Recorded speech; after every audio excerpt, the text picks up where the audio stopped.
I like big kits and I cannot lie. You other players can't deny. When a sprue walks in with that itty bitty gate and that round thing in your face, you get Trapped Under Plastic. The podcast. Period. Hey, that's what it is. That's probably the most accurate description. That is brought to us by Coimetrion89 via the comments section of the latest episode of Trapped Under Plastic. Not this one, the one before it. So if you got Trapped Under Plastic, the tagline you want us to read live in an episode, we'll read it live, but you won't hear it live. That's how you do so. Put it down in the comments section. Look at you. Look at me. I fucked it up, though. Fucking Sir Scoots a lot. I messed it up, though. I said that round thing in your face. I had written that gray thing in your face. Okay. Obviously, sprues aren't round. Oh, well. I mean, there are some parts of sprues that are round. That's true. Like if you're doing like Nurgle demons, there's a lot of round things. A lot around this. A lot of pustules and butt cheeks. Yeah. Oh, man. That's the second verse. The Nurgle for focus. About pustules and butt cheeks? Oh, man. If that doesn't get Sir Mix-a-Lot horny, I don't know what does. All right, we got some Preamble Ramble. But before that, I want to give you a sound. Ooh, yeah, okay. All right. Now, I want you. This is. What did you just sniff? Okay, So this is for the audio listeners. I just cracked a Mountain Dew Zero Sugar limited edition 2022 mystery flavor Voodoo. Now, I want you to give a little sniffy sniff, Scott. What does it smell like? First of all, the dew in voodoo is spelled like Mountain Dew. Yeah, of course. I mean, you can't not hit that play on words. Okay. You take a step. You don't got the herps, do you? Oh, no. Okay, then not yet, at least. Then you I caught it from a toilet seat. What is give me your out of 10. Out of 10? How many? Out of 10? Okay, so is Mountain Dew regular? Like, no, I mean like it's like generic. Okay. Soft drinks. Like soft drinks out of 10. 5 out of 10. 5 out of 10. Zero sugar though. 7 out of 10. For zero sugar? Yeah. Okay. You know, Mountain Dew kind of kills it in the zero sugar department. Yeah, dude. They're fucking going hard now. Yeah. Like they're bringing this is the very first year they've had the mystery flavor in zero sugar. So I need to give them my money. Out of all the soda brands to have the best zero sugar option, like I would never in a million years assume that Mountain Dew would be the one, right? Like I think it's kind of the sweetest tasting one. It kind of tastes like a little bit like Skittles. Doesn't it taste like Skittles? You know, it had a smell that reminded me of something that I can't think of, but the taste didn't necessarily line up with the smell. I mean, it's fruity. It's a little bit sour, tart. So definitely Skittles. Yeah, like if you take a handful of Skittles, you get an even ratio of all colors. You would pop them in your mouth. Yeah, chew them up. That's what that tastes like. I give this a 7.6. Okay. 7.6. Solid. Would buy. Would recommend a try. 76 out of 100. Yeah, that's what I give Mountain Dew Zero Sugar Mystery Flavor Limited Edition 2022 Voodoo. God damn it, that's a whole lot of You nailed that, though. We got it, baby. Okay, that's why you're here. That's why you listen to Trapped Under Plastic. It is our soft drink review segment. I would love for that to be a thing. Soft drink review. I got all sorts of ideas for different segments of this podcast. Me too. I had a new one. Yeah? If we people were discussing doing this weekly on the off week, we could do the off week live and do like a viewer question segment like what we did in the live podcast. That'd be fun. Live Q&A? Yeah. That might not happen, but that's just a fun idea. I mean, that's the problem of us discussing this right now is then everyone's like, yeah, I can do that. Do it. Yeah, sure. Well, we want that. I mean, I think in the future, it's probably safe to say that we're going to continue the top live at conventions. Whether it's for sure, Adepticon, knock on wood. Did we ever hear back from that guy about the room? Oh, I think so. Okay. I think so. And I think I dropped the ball. Okay. Well, we're trying to get a big room so we can put it out in the universe now, and so that way we can hold ourselves to it. For Adepticon 2023, we're going into the fucking big rooms, baby. We're going to be in the auditorium. I don't know. We're going to go into a bigger room because we got in trouble from packing into a small room like sardines. Now we're going to get to the big rooms, and we're going to have a wild, crazy, orgy-filled Trapped Under Plastic Live. Okay, I didn't drop the ball too hard. Okay, just a little bit. The contact gave me the email on August 29th, which I think at this point was a little under a month ago. So I need to I need to get on that. Yeah. I mean, just do it right now while I'm talking. Okay, cool. We'll just do a little business. This is what we call multitasking in the biz. So my other idea was the Tup memes. So we find a hobby related meme and we show it on screen and we say, why we like it. This episode's meme, because there's a lot of good ones out there. There are for the hobby. Have you seen the one that breaks down mini painting content creators into the matrix of D&D alignment? I've seen at least 2 of those. Yeah. So in that, so there's everything from lawful good, tick tick tick, all the way down to like chaotic evil. Dude, do you know who's on that chart? Dude, that's a whole podcast episode. I feel like just figure that chart out. I looked at who they had, and I had some tweaks that I wouldn't necessarily agree with. But they had you as chaotic evil, which is what? I think it's probably pretty close. And I'm lawful evil, so we're like high fives, dude. Yeah, dude. Those are the 2 scariest motherfuckers. Are the chaotic evil dude and the lawful evil dude. Gang. The chaotic evil dude is like Orcus, the god of destruction and death. Okay. So he doesn't give a shit like how it happens or who it affects. All will rain in blood. Is the Joker chaotic evil? Yes. Okay. And lawful evil is a vampire. The lawful evil is they have their own core beliefs and a system of why they do things. There is nothing is done at a whim. It all follows the grand plan. So typically the big bad evil boss, Dracula is lawful evil. Dune's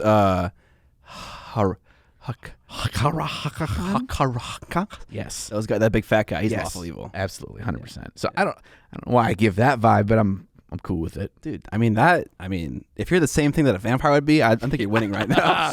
Yeah, I'm pretty cool with that. So, needless to say,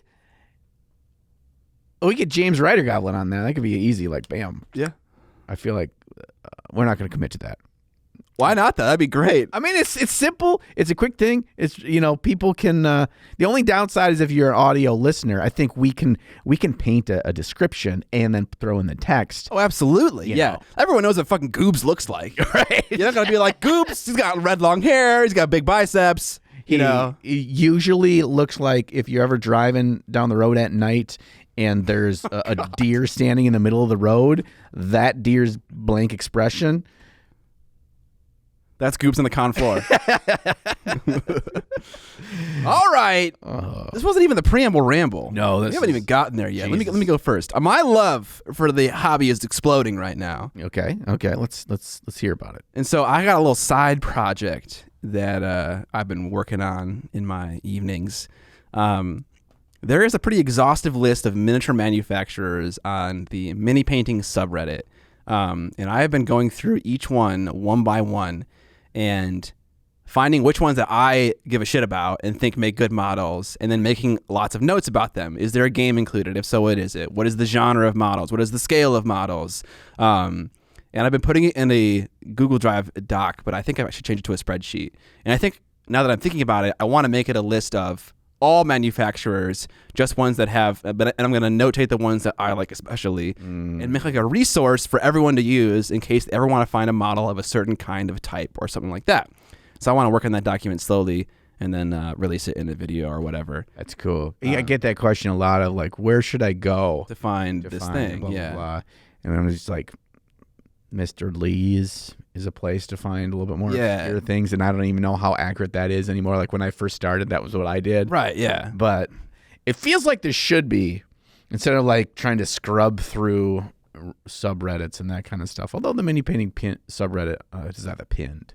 They do have a pin, but they just don't describe anything. The only thing they say about the various websites is what country they're located in, which is helpful, right? Because then you know for shipping costs and stuff like that. But yeah, I wanted something a little bit more comprehensive. And man, dude, there are some models out there made by tiny companies that are just so fucking awesome. That I would have never found. So I'm like, I think this is like a really rewarding process. Yeah, I mean, if you think about it, you don't need to be a big company with a lot of money design a beautiful model, have a great concept art, and well sculpted. Like it's one person, as few as one person can make that a reality. Yeah. And I love that low barrier of entry for a hobby. Yeah, you can absolutely make beautiful models. You do not need the money for it. You just need to have like a good idea, a good design. Like you just need to be good at that process, which is kind of hard to teach. And find a skilled person to make it a physical thing. Yeah, you can't do it yourself. Yeah, absolutely. I can make fucking Play-Doh snakes, bro. Yeah, dude. Dude, you want me to design you a model? Yes. Made out of Play-Doh snakes? Please. I can do that. One's got 2. Yeah. Another has 3. One of them is I call it the snake ball. It's just a ball with the snakes around it, or the ball is made of snakes. You got a snake hot dog, dude? Yeah, dude. Yeah, snake. Yeah. And they got squiggle snake. Yeah. Hey, this is all Kickstarter. This whole two-headed snake. Dude, that one was hard to pull off. What if on April 1st you release like a legit Kickstarter campaign, but it's just a fucking troll and it's just snakes. It's just Play-Doh snakes. snakes. It's just fucking snakes. There's like an in-depth video showing the casting process of how I made the master mold. And then I just slowly open it. It's just a fucking Play-Doh snake inside. And like you cut to like the fucking like casters, like they're like, "Oh, that's so awesome," and like everyone's taking it super seriously. There isn't any mention of a joke anywhere. That'd be so funny, dude. I feel like sadly campaigns have to go through like an approval process, and I feel like that would just get shut down. I don't know. I think maybe they'd be like, "This sucks," and you'd be like, "Are you insulting my art?" It's like, I've seen worse miniatures on Kickstarter. We'll talk about that later today in the news segment than Play-Doh snakes. But I can't wait to hear you rage about this. Oh man. I can't. I've been holding it in. Okay, your Preamble Ramble is what? What? Okay, one thing. Okay, my phone. No, it's down. You had a different thing about your Preamble Ramble. Maybe you're gonna get. I did. I don't want you to click on that link if you already haven't. I did last night, but I didn't. Okay, so you saw the model? The pictures, but you didn't go down into the comment section. No. Okay, great. Okay, I wanted a live raw reaction to whatever you're gonna just to get. Okay. Well, okay. I didn't want you to see the model, but like it didn't matter. But yeah, I'll talk about that in a second. Okay. So you ever have this like a thing where like a smell or like a sound or something like brings like a mental connection to time or a place or whatever. It's like if your grandma's house smelled a certain way, or like your high school girlfriend always wore this certain kind of perfume, and you're like randomly like walking through JCPenney's one day and you smell that perfume and you're like, oh. Yeah. Or like, no matter whatever, the emotion that it triggers. So the other night, Wednesday night we watched TV shows and we were finishing up the last episode of Only Murders in the Building. Only Murders in the Building. Yes, that's the name of the TV show, which is a great show. And my dog is sleeping next to me, and he lets one rip. And the smelling my dog's fart made me think about immediately. I didn't even consciously make this decision. My brain just immediately switched over to painting Leagues of Votann. Because my dog basically sleeps all day right next to me in the painting desk. I never realized this. I think my basement smells entirely of dog farts now because he sits in there and he farts all day long. And so because I'm sitting there and as I've been painting Leagues of Votann lately, smelling the dog farts, my brain associates dog farts with painting space dwarfs. And it freaked me out. Is this a positive thing? I don't know. I don't know what it means, but I was scared and I needed to tell somebody. To tell you all about dog farts make me think of painting space dwarfs. Okay, and the other one I had on the Preamble Ramble is we're going to cue the Rocky montage. Sure. Okay, we don't have Rocky montage. You just pressed a random ass fucking button. Cue the Rocky montage. We have officially scheduled Golden Demon 2023 Paint Weekend Palooza, a.k.a. VinnyCon 2023, a.k.a. Team America brings home the gold. we've got this on the books now. We're going to buckle down. I might actually get some work in on Golden Demon Piece. We can join all the forces just like any of the random Japanese-based cartoon systems where it's individual things and they form together to be a bigger thing. That is what's happening.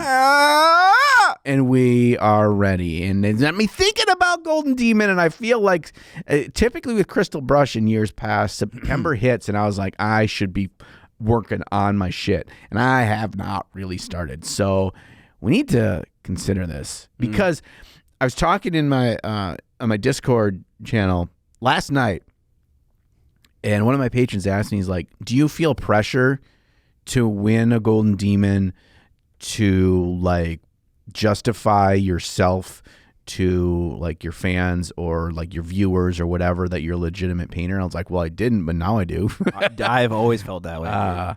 I don't feel that way, but I'm like, gosh, now maybe I kind of feel like I should feel that way. I think you don't feel that way because you have already like won something tangible. Yeah, but I also don't think like being a good YouTuber and being a person that's spreading the joy of the hobby and that's helping teach people and bringing them along for the journey or helping them in their journey has anything to do with being a high-level miniature painter. 100%, yeah.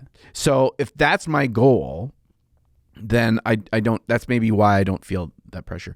But I was like, now I kind of feel it. And then my brain went from that and talking with him about this to like, now I feel like I should have been working on my piece for a while. I feel the pressure because I start like my brain starts going to this point of like, we're at Adepticon, we're around the Golden Demon cases, and you feel this pit in your stomach of like, do I have something in the case?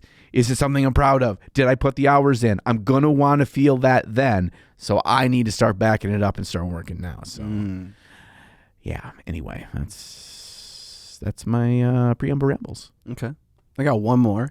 So I'm excited about my Escalation League for Age of Sigmar. So I've been looking at a bunch of like vampire models from like other like manufacturers. And I got like my name picked out. I'm like my lady, I don't have a lord. My main general is a female. Her name is Otilia Dragos. And I'm trying to find the perfect model for this bay. And so is she related to the dude in the plains from Game of Thrones? Absolutely. Okay. Absolutely, yes. Okay. I don't know who the fuck that is. You know what I'm talking about? Khal Drago? Yeah. Drogo, yeah. Drago. I don't know. It's pretty fucking close, bro. Yeah. Okay, they're related? Yeah. Like his stepsister? 100%. Yeah. She's pale. Yeah, she can't. She's got to like stay in their little huts all the time. Yeah. Okay. All right. I like this lore. Go ahead. I gave you a fucking name. That is not lore. All right. And in doing so, I found this really cool model from a small company called Avatars of War that actually Jen Haley painted the box art for. Coincidentally, I found her picture on Cool Mini or Not, and I found a little comment from someone that I recognized their name. We went to the UK. We met a bunch of the artists there who do the sculpting and painting for all of GW's products, and there was a character that was unforgettable, and he was a Frenchman by the name of David. And so in this post on Simon 9 years ago, David was crapping on Jen Haley's like either lack or use of blacklining, and it was just like so funny to see that name in there so long ago. It says, but please stop blacklining. It's horrible. Yeah, it's like he's so savage. I don't know if there's an inside joke there or not. Knowing David, like nothing is done with seriousness. Yeah. Oh no, I'm not. I don't think he's like legitimately criticizing. I think he's just being a troll. This was 2011, so I said 9 years ago. No, David, you sneaky snuck. This was 11 years ago. Shout out to Simon 11 years ago. Right. The de facto thing for if your model is well painted or not. Remember when Instagram wasn't yet born? Yeah, basically. Yeah. By the way, this fucking paint job is ridiculous, dude. Why is it ridiculous? I can't. It's just so fucking fucking load it. good. I don't understand. It says you're not a human. You had to click through the I'm not a human. I didn't even get that option. I don't even know why it's so good. It's just super, super clean. You know why it's super, super clean? Beautiful black lining. Yeah, lots of good there's separation. Because I can tell you the sculpt of this model in the final casting is not doing Jen any favors, the painter any favors on this. But like she makes it look like the sculpt is like amazingly crisp and clean. I know, which is like something that is so hard to necessarily realize until like you were to hold this thing in your hand. It's a skill that I love, and it's a skill that I am chasing. I love that idea because like if you can unlock the ability to make virtually any model look good with your paint, then casting quality almost doesn't matter. Sculpting quality like reduces in importance, and if you find a mini that's just a subject matter that you like, and you're like confident in your ability to do that, you can just buy it and make it look good. Yeah. So I bought this model, 100%. Okay, so look at her red waistcloth thing. I can't fucking open that on the right side. Notice that line of highlight that's running there. That's not sculpted in. She knows where it should be, and she's choosing to highlight it with those lines in a way that's devoid in the sculpt. And she's doing that in a lot of different places around there. And I think there's actually quite a bit of like really crisp freehand on stuff that does not have crisp edges. And that's the kind of thing. It's like taking an artistry of like painting on a canvas almost, right? Because the sculpt is not helping you. You have to like, I was going to say ejaculate, but I meant elevate. What the fuck? You've got to elevate the sculpt to be what a better version of that sculpt would be with only your painting. And she is 100% doing that with this model. I mean, she's a amazing painter. I wish she painted more stuff. 11 years ago. Every time I see her stuff, I'm always like, God damn it. It's so Jen beautiful. Hates me. I think Jen hates me because I had her as a friend on Facebook, and now I'm no longer a friend on Facebook with Oh, her. Nike. And I didn't make that choice. Drama up in here. Dude, she doesn't like me, dude. Oh no. I don't think she knows who I am, so I couldn't like be an intermediary here. So shout out Jen Haley, awesome mini painter. Yeah. Sorry for whatever's got to Jen. Yeah, I'm sorry. Take him back. Yeah, I'm an asshole in many ways. He regrets everything. I do. Good story. Way to bring in David. David. I'm pretty sure he doesn't listen to the podcast, but maybe Darren will tell him. Yeah. Over a pint sometime and be like, hey, David, let's first of all button up a couple more of those buttons on your shirt, there, buddy. Second of all, God, he's might be my favorite Frenchman. What have we painted? What have we painted? Let's bop back and forth here. We each have two models. 1, 2 models for us. 2 models for us. You got a Space Marine, and you got some Votann. From Votann. Okay, so these are 2 models I painted for my latest video. Where are we starting? Which one? We'll start with the Heresy Marine. And so that was an experiment in slap chop. Yeah, bro. Oh, it's stuck down. Okay. Yeah, it's down with the poster putty. So it is not trying to do anything fancy. It's not trying to make it look amazing. It was simply I followed Rob the Honest Wargamer's steps in how to do slap chop, and I did it. Can you explain to me what the fuck slap chop is, please? It's a series of 4 steps in speed painting. You want me to tell you the 4 steps real quick? Yeah, sure. Okay, Primate in black, Zenithal with a mid to light tone gray, obviously from above. Step 3, bust out dry brush using pure white and heavy dry brush over all the details, all the crisp edges, and then focus on the head and shoulders. Step 4, paint everything in contrast. So that was it.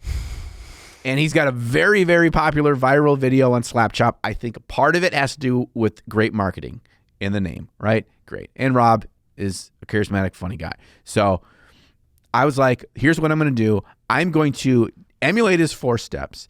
I'm going to see what I think of the process. And then I'm going to try to improve on Slap Chop in adding the most minimal amount of time and the most minimal amount of extra steps and just tweaking the existing steps. And that's the 2 models. So the first one is Slap Chop 1.0. The League of Voltron is Slap Chop 2.0. So the guy on the left, the green dude, took me. So we're just going to do both my models now, whatever. The guy on the left took me 15 minutes. I gave myself 15 minutes. I finished in like 14:37. And the guy on the right took me 25 minutes. So it's 10 more minutes. Do you think if you painted the same dude, Yeah, that probably would have helped. no, would it have taken longer? Yes, This is a because the Space Votann dude took me yes, absolutely, because there's a way more stuff Exactly. and more colors and more whatever. I think what people sometimes forget is that speed painting a Space Marine is way different than speed painting like any other model because they're like fucking 85% one color. I know. Same for Necron, same for whatever, all those kinds of dudes in armor. Yeah. But like, so commenting on the method, obviously the model looks great, and like this would be wonderful for like a Space Marine army, 100%. Yeah.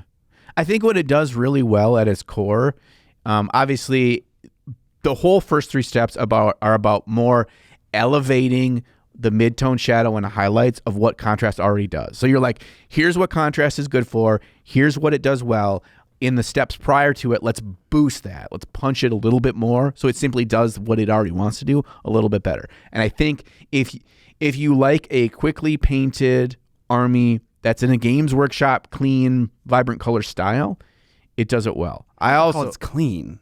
What? I don't know if I call it clean like GW calls their stuff clean. Yeah, I mean, it doesn't obviously have the edge highlighting and the crispness, but in terms of there's not a bunch of depth of color. There's not a to me, the biggest thing, there is no muddiness from using washes. Yeah. Like, if you were typically going to paint that dude green and then do a null oil wash and then re-highlight, that green is not going to look nearly as vibrant as it does now. Yeah, and that process is just so unnecessarily laborious. Yeah. So I think it keeps the truer tone of whatever color of contrast you're using on the model. So it's like, if I want these to really be this bright turquoise green, I think the slap chop is a pretty stand-up way to do that. So Yeah, definitely. And that's my models. your Leagues of Votann guy is they're both great. They're both great models to put on the table. I purposely in the video I called them Leagues of Voltron the entire video. Yeah. In straight face and never made any mention that I was saying it wrong. Dude, you're gonna get so much hate. I know.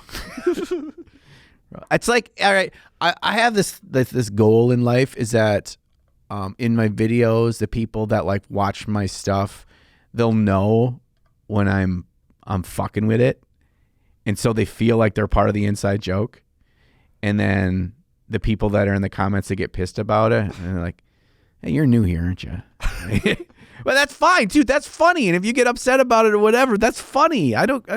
Right, yeah. He's just messing with you. It's Leagues of Voltron. Come on. It's basically the same word. And you're like, hey, what word like sounds cool and has like been around for the last 35 years?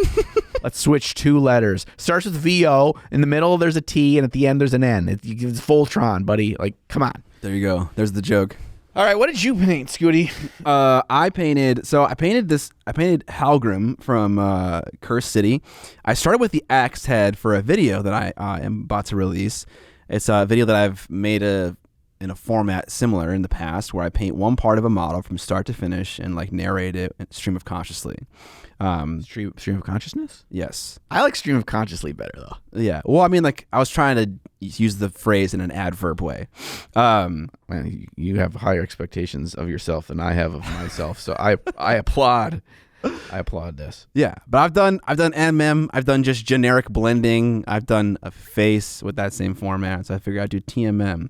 And I was looking through my models, and I was like, oh yeah, dude, Halgrim's got a great little axe to do this on. So I did that, and then I was kind of so enthusiastic about the end result that I wanted to paint more of the model. So I painted more of it on stream, started doing some gold TMM. My love for TMM has really been invigorated, and I gotta hand it to the Metal and Alchemy Gold set and the silvers from AK Interactive. So Scale 75, AK Interactive, 2 different paint ranges, pretty similar, but like the silvers from AK operate like I expect acrylic paints to operate. And so that just has encouraged me to use them way more. And so I've been doing a lot of TMM lately. I've been lately unabashedly a big fan of the new AK 3rd Gen paints. I like them a lot. Cool. I do not have any of their metallics. The biggest problem I have with them is like I can't get them in stores anywhere. I don't have you checked Hub Hobby? It seems like a thing that Hub Hobby might carry. I actually was just there recently buying stuff for my own personal hobby space at home. And I did not see them. Okay. We Well, have all GW paints now, which was a new development.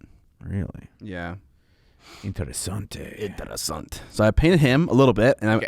I want to finish him. I'm very excited about that. I said this prior to the start of the podcast. Oh, right. You complimented me greatly with your first question, I thought. I asked, this was at about a 2-foot distance. It was sitting here, and I was standing up, and I was like, I immediately thought it, and so I thought, well, I'm going to vocalize this. I can't tell if this is TMM or NMM. That's the question you want to hear, baby. Yeah, and when I brought it up close, and I was like, you do the movement test. If you can pick it up and move it around, We know instantaneously. you can tell. But Yeah. like it was stationary, just like seeing a seeing a picture on Instagram. I really could not tell. Especially this halberd blade and everything is really cool. Thank you. I really like this. I've really been just enjoying doing NMM lately, so this Nice. doesn't necessarily jump out at me, other than just something that I want to do more of. Other than the fact, I can see for doing an army or trying to, some steps of this that are really successful, you could still add into your army painting scheme to really bump it up a notch. Which is base coat, quick shade or washes into the recess of a matte regular paint, and then that bright AF chrome edge highlight. Yeah. So yeah, I used Molotov Chrome, a marker ink, to do my very last sparing edge highlight, and it just twinkles in little areas, and it looks so cool. Twinkle. All right, what did you do on the ogre? Did you do more on him? I painted his other fist, and I painted his face and his neck, and I gave him white eyes, which was very hard because his eyes are super sunken. And I also gave him gold teeth. And I was like, how come no one's ever done this on an ogre before on the stream? Forgetting the fucking guy named Greasius Goldtooth, the biggest, baddest ogre there is, who has gold teeth. Hence the name. Exactly. It's in his name. So I just painted his other fist in his head. Not even his whole head, just his face. And I love the gold teeth. One of my viewers on stream, Mike Genie, gave me the idea for the gold teeth. He calls him something like, he uses the word Post Malone, but he changes it into an ogre version. I like that. Yeah, so it's good. I would have gone with an Island Boys reference myself, but Boys. to each their own. He looks more like Post Malone than an Island Boy. By the way, speaking of references, I appreciate how we're both wearing articles of clothing today that reference TV shows. Yes. Yeah, that's good. That's good. It's good stuff, man. You got to have those deep cuts. Yeah. Yeah, I can't wait till you paint that. I need you to just paint his Michael Jackson glove, and then take a really crispy up close shot of just the glove, and then tag Max Fly. You're like, this is a in glove, the Max. Instagram post. Hey Max, just Just in case you didn't know what a glove looked like. just one guy helping out another guy. That's what gloves look like. God. I'm pretty sure Max didn't even paint that model, but it's funny. Yeah, I know. It's funny just to crap on a little bit. Whenever I see something painted by the heavy metal team, I'm like, oh, I bet Max painted that. Yeah, every time. Every time. Okay, so that's what we painted. I feel like we painted some models this week, Scott. We did. We're getting it done. Goody peepees, did you paint models this week? I feel like you should paint some models this week. Yeah, let us know in the Facebook group. Yeah, Facebook group. That's a good place to share your whippets and also your whips. Your True Whips. Remember that? Yeah, True Whip. True Whip's still a thing, man. It's still Good. Put in Good. and go on Instagram and put in hashtag True Whip and see how many results you get. Let's lower the barrier of what a whip is. A whip is not a beautiful part of the model surrounded in black primed model. Okay. Hey Scott, you remember that one time you tried carrying a 3D printer up the stairs and the vat was filled with resin and you spilled the resin all over yourself? How could I forget? We lost the precious 3 Wolf 1 Moon t-shirt that day. What if I told you there was actually a savior out there for other people's meme t-shirts? Would it happen to be today's sponsor, Masterwork Miniature? You're catching on quickly, spaghetti arms. If you love all the awesome STLs you see online but aren't super interested in spilling resin on yourself like me, among other potential annoyances, browse Masterwork Miniatures' catalog of over 60 different printed designs. He'll print the minis out and send them your way so you don't have to. Dalen, the owner and operator, has over 5 years' experience printing minis on resin 3D printers that he's fine-tuned to crispy perfection, which you can see all the pictures of on his site. Masterwork Miniatures has over 2,000 sales on Etsy with an overall rating of 5 out of 5 stars. As owners and operators of small businesses ourselves, we appreciate Dalen's hustle. You can pick up some minis knowing you're supporting the little guy. You can also pick up a box of random D&D minis as a gift for the impending holiday season. You can get 5 for $15 or 10 for $25. And because you're a goody peepee, you can get them even cheaper than that. Viewers and listeners of Trapped Under Plastic can use the coupon code TENDIES at checkout for an additional 20% off. You can find links in the description and show notes below to Masterworks Miniatures Etsy web store. Thank you for sponsoring this portion of today's episode. Now on to the main topic. All right, the main topic for today was a conversation that we fell on in our, what are you doing? Just over there chugging away is voodoo. Oh, the voodoo that you do. What kind of voodoo do you do? Later it's going to make me go doo-doo. We have a little chat with Vince, Sam, and Benjamin Cantor, and we kind of fell upon this idea of a hobby bucket list. Yeah. You know, the things that are awesome that you want to accomplish someday in your life in any chosen field.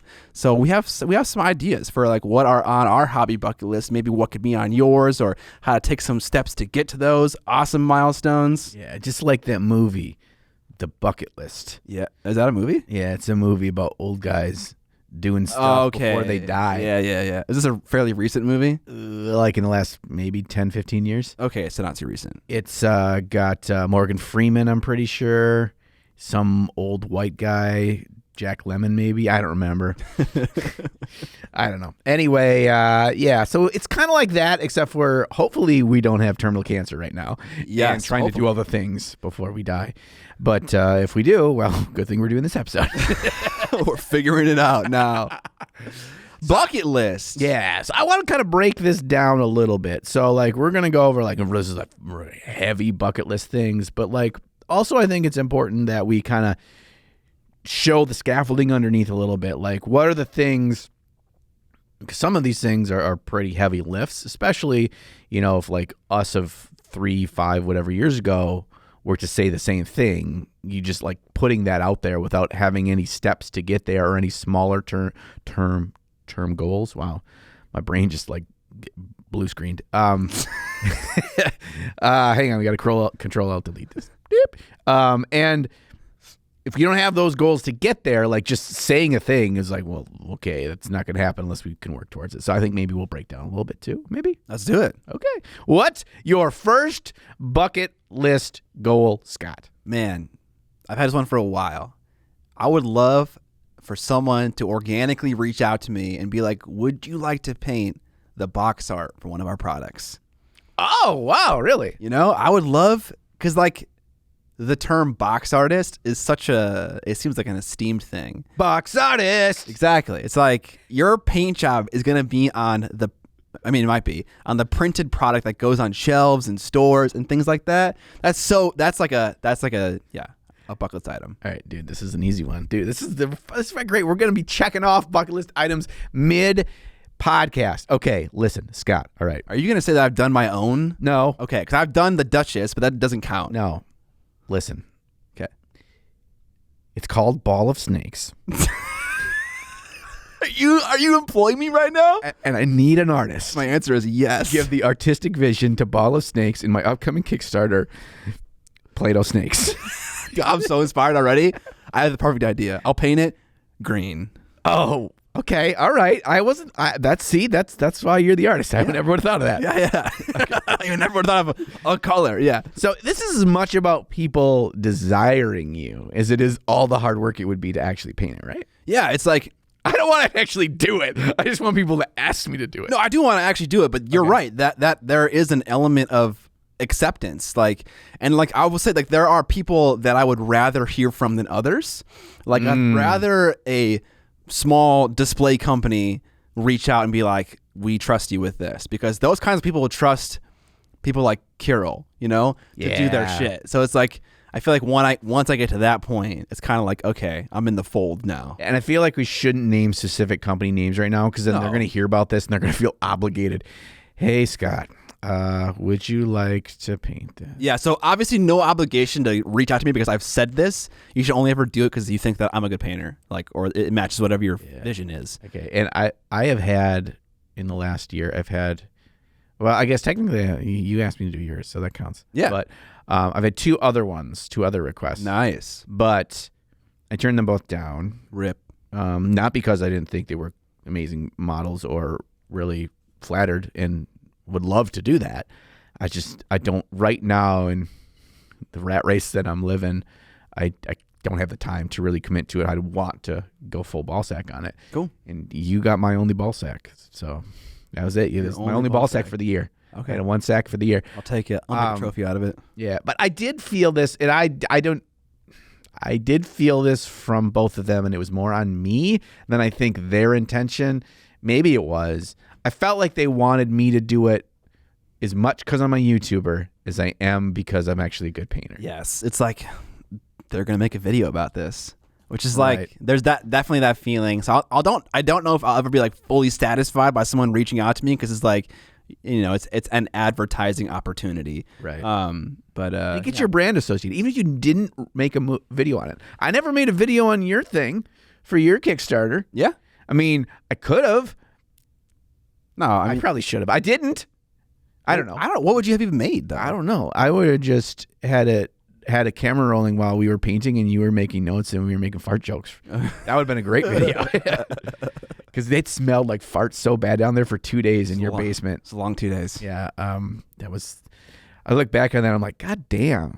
We were. I mean, mostly up me, but we were machines. Yeah. No, I was just sitting there taking notes. Yeah. Yeah. So it was fun. I really enjoyed that process. But yeah, so I was like, oh, do they just want, even if you don't make a video on it, like I feel like your brand associated, people hear about that, they see it, you're obviously going to post yourself on your own socials and blah, blah, blah. It's like, yeah. are they just doing this for more exposure to their minis, or are they doing it because they really think I'm a great painter? At the end of the day, I kind of respect them for whichever way, because you put all your effort, sweat, and tears into making what awesome minis. Don't you want people to know about them? Don't you want people to buy them? That's kind of the whole point. So Yeah, and you're a business, right? Like obviously you're gonna pick someone who's gonna give you more exposure versus another one if their paint like quality is a similar level. That makes total sense. So yeah, no flame to people who have that thought. You know? No. In fact, everybody asked Scott to paint it. So then make him just feel bad about having to say no to you each individually. Everyone ask me. I want it. That's my first item. Painting a box art from a display company. We'll be more specific. That's a good one. That's a good kicker off here. Booty boo, this is what I want to do. Okay, I like that, and I didn't think of that one. What are you laughing about? Booty boo, that's what I want to do. That's what of course I'm thinking about that or laughing about that. Oh, okay. The fuck you saying, brother? All right. So my first one on a bucket list, I want to have a picture of my painted model in White Dwarf. Yeah, Okay. So I'm right there with you. I think that's like it's a flag that like is you're going up Mount Everest, right? And you got to get like, oh, we're hitting tier 2, we've hit in tier 3, now it's like 14% oxygen, whatever. It's like you can plant that flag, feel like you can make it all the way to the heap, and whatever the heap is to you, it's just like it is an institution of miniature painting that began before we were born and will be here long after we're dead. Maybe, probably, possibly. Yeah, in some kind of form, probably. Yeah, and so it to me it represents like being connected to a greater thing than just my own journey, my own experience, my own videos, my own competition painting. It's like you are now ingrained in that physical ink and paper forever. So you're a part of the history. And just being able to say that like feels really cool to me. And something about it is I differentiate that from like awards or I mean, spoiler, we're probably going to talk about Golden Demon here at some point in this episode. But something about this is different for me. Yeah. It's like in 1,000 years, the space aliens that have taken over our planet because the humans have fucked it up beyond repair and they didn't want us to shoot the nukes, and they're here and they're like checking through the wreckage, and they find somebody's like steel military little cabinet box, little ammo box, and it's filled with like 100 issues of White Dwarf, and they're like, this is the timeline of how men made little tiny men that weren't actually men, and they pretended they were men, and they would kill each other. This is their story. Yeah, and in issue 869, you can see a 1-inch by 1-inch cube that kind of looks like a fuzzy version of the space dwarf I painted. yes, nice. I think what you're going to recognize is that a lot of these bucket list items are attached to validation and recognition. I think they're all going to be like that. Not all of them, but all the ones in my head at the moment are all about that. Yeah, I think there's something about when you think of bucket list. So it's obvious, it's like things, goals, achievements you have before you die, and at that point, something about longevity or something about leaving an impact on something far after you're gone starts to creep into that decision-making process, right? Our own mortality, whether you consider it or not, is a part of this. Yeah, it's like intrinsic. You can't avoid it in a way. Yes. Yeah. So how do you go beyond yourself, and others will recognize that you are so selfless and are beyond thyself, like the great Sanguinius who sacrificed himself? He lost it. Yes, men trying to be eternal, right? Right. Okay. My next one that I just thought of, which is not about recognition, is to make a motherfucking game. Making games, bitch. I gotta make at least one at some point, okay? And it's gotta be banging, all right? I gotta have a blockbuster right out of the gates. It's gotta sell 1 million copies, be better than anything Vince has ever made. Yeah. Okay, that's the pressure that I'm putting on myself. Bro, I got a game right now. You ready? Hear my pitch? Is it anything to do with ball snakes? No. Fuck. I don't want to hear it anymore. Although, okay. Katamari Damacy, but instead of fucking you're rolling up other parts of a tiny Japanese town, you're just rolling up more snakes. You're just collecting them. Snakes. It's like Katamari. Is that the name of that game where it's like you just? That's what I literally just said, John. Where were you? I was thinking of the name. This is my podcast partner, bro. I was thinking of that game, trying to think of the name of it while you're talking, and said the name Katamari of it. Damacy. He was like, "What's that game? Katamari, dude." Oh man, Yeah, no, that. it's calamari. Calamari Dynamite. So my game, so what you do is you find a thing that's very successful, and you just replicate it, but you make a dirty version. So This is a winning idea. yeah. Okay, so the name of my game is called Crapples to Crapples. And it's the exact same game as Apples to Apples, but every single card with words on it are different words, are poop jokes. I mean, I got a bad news for you. Someone already did this. Well, I'm not talking about the game with the black box. What's it called? Cards Against Humanity. Cards Against Humanity. Is that what that is? No, those are like crass going too far, and they go way beyond poop jokes. This is all poop jokes. Okay, just because it's called Crapples to Crapples. Yeah, it's Crapples to Crapples. Perfect. Well, okay. I was thinking more of a miniature war game, but this is cool too. Okay, I mean, each their own. We'll table it for now, but later. Okay, so I prefer the snake ball pit idea. okay. A ball pit. Never mind. That one's Wait. Okay, that's in our fast food restaurant / play place. It's a snake ball pit. This is the other bucket list item. This is a fast food themed like mini painting joint. Yeah. Yeah. Okay, so a game. So this is like having a physical thing. That's like it's got like packaging, like it's a real thing. I know, and, yeah. like, it's on like people's dining room tables. Yes. And like People are playing it. They're liking it. Like there's a community forming around of it. Like I want all of that. I want all of it. Is there something different about between that and like manufacturing your own models? Yeah. Because that's largely a solitary thing. Like a single Absolutely. person likes your model, buys it, paints it, displays it, whatever. But like it has a function. Mm-hmm. Right? There's both form and function, and the form is the cool models inside, and the function is a great game that can be played. Mm-hmm. I like that. Absolutely. Like a lot of games like the Guild Ball of Yore, Malifaux, they have like these people that are like tournament, like they're they're supporters of the game, and like you give them like tournament prize support and all these fun things, and they teach people in their local community how to play the game. Yeah. Like, I love that. I love that system. I want to do that for a game that I make. I want it to be like super ingrained in the community and be a phenomenal game. I mean, yeah, a ton of pressure. Probably not gonna nail it on the first try, but I would love to make a game. Okay. No, I think we could probably nail it on the first try. Listen. Vince is listening to this, just shaking his head like, you fucking fools. No, what I envision Vince doing right now is like he's slowly pulling out his list of ideas for games, and then he whispers to himself, "Damn you, John," as he has to cross off Crapples the Crapples on his list. Can't make that one now. Beat you to it, Vince. Yeah, we send it out into the universe, so now no one else can make Crapples the Crapples. Yeah, bro, you never want to draw the outhouse card. And right? also the ball it's a snake, real stinker. the ball snake version of Katamari Damacy. Yeah, that's ours. No, this is. I'm the captain now. Okay, you want to make a game. I respect that. I also think that's really, really cool. I really want to do that too.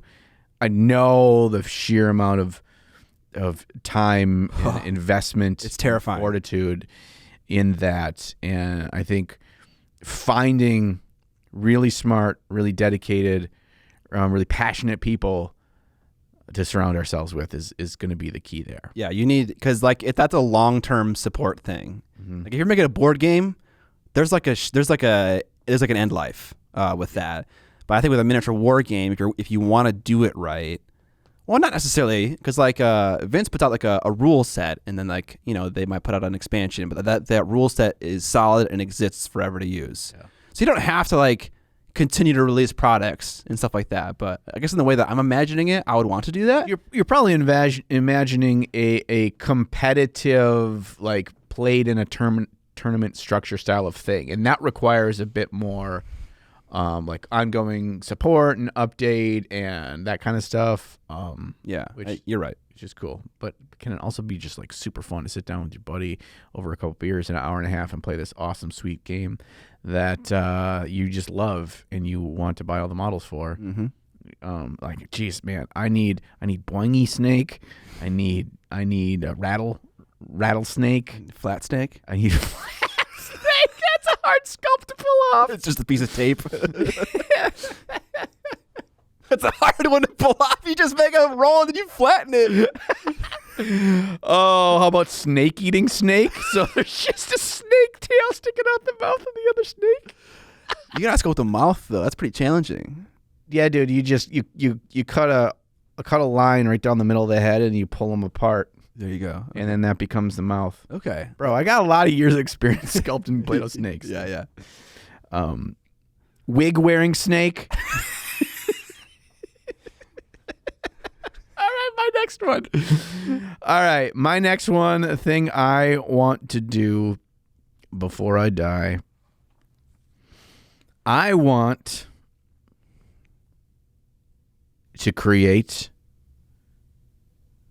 wow. Like that was, I don't know if Alex is going to edit it out, but there was like 6 seconds of just silence between the one word and the next. Yeah. I'm so excited I was trying to think of the term magna opus. I was trying to think, magnum opus. I don't know if it's magnum or magna. I think it's magna.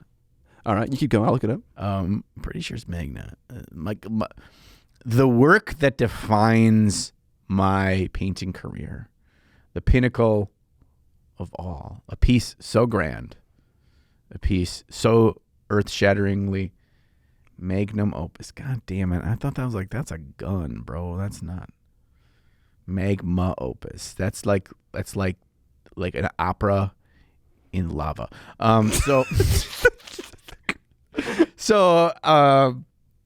Yeah, I want to have like this is the piece. This is the piece that I am known for. This is the piece that is like the culmination of my vision. Once I know what the fuck my design style is, my aesthetic, like you see this painting, you knew I painted it, and like this grand piece that exemplifies everything of me. And it doesn't need to be like the best painting in the whole world or the most over the top amazing thing ever, but like I want to be able to on my deathbed say this thing was greater than the sum of its parts. This piece is more value to me because it exemplifies me in miniature.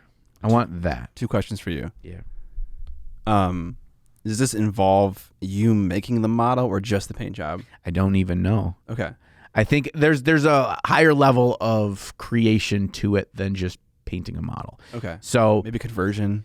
Conversion. It's crafting a diorama. Even like it could be like very simplistic conversions, but there's something more to it. Some more storytelling involved in it. More complexity to it. There's something about it that makes it unique, both to me and ideally, it's something either new or a new take on something that it feels like it's not me just painting a model in a different way, slightly better, slightly worse than a lot of other people that painted that. Mm-hmm. So it is in and of itself, Second question. Yep. Can you list me any other miniature painter's magnum opus? Has anyone done this? Yes. Yes. Yes. Who? Roman Lapat. What's his magnum opus? Last Light. Oh, okay, sure. Can you list anybody else? Give me like two more. So I'm trying to illustrate that this is a hard thing to do. Yeah, I mean it's hard. I would say Ben Commons. The problem is Ben Commons is like 4 of them. Really? What are they? The drop pod one is one very much to me. Okay. His latest one, the car bungala dungala. The halfling tank thing? No. The demon in the Primarch fighting. Oh yeah. Sanguinius and Carbungala Dungala. Yeah. Kabanda. I was really close. Yeah, you were close.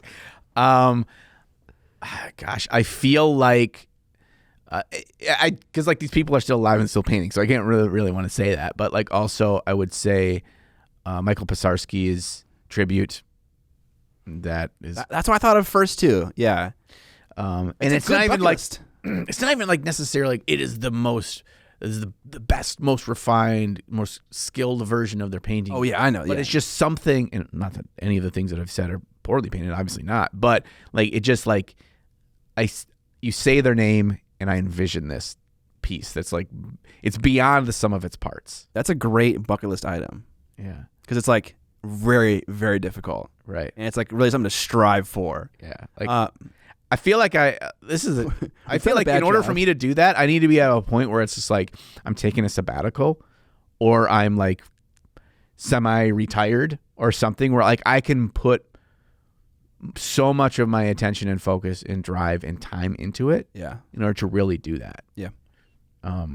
But maybe I'm also just like making excuses for myself for not acting. Like I feel like I do that a lot for even just like working on Golden Team and stuff. Like excuses are like buttholes. You can find a lot of them in Crapples to Crapples. A lot of excuses in Crapples to Crapples.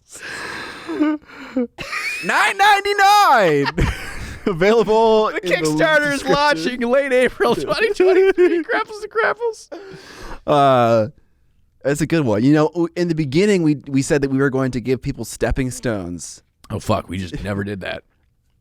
Some of them are a little challenging, obviously. Okay, I don't know if you want to like retroactively give some stepping stones to some of these things. Make a game. I don't think we need to.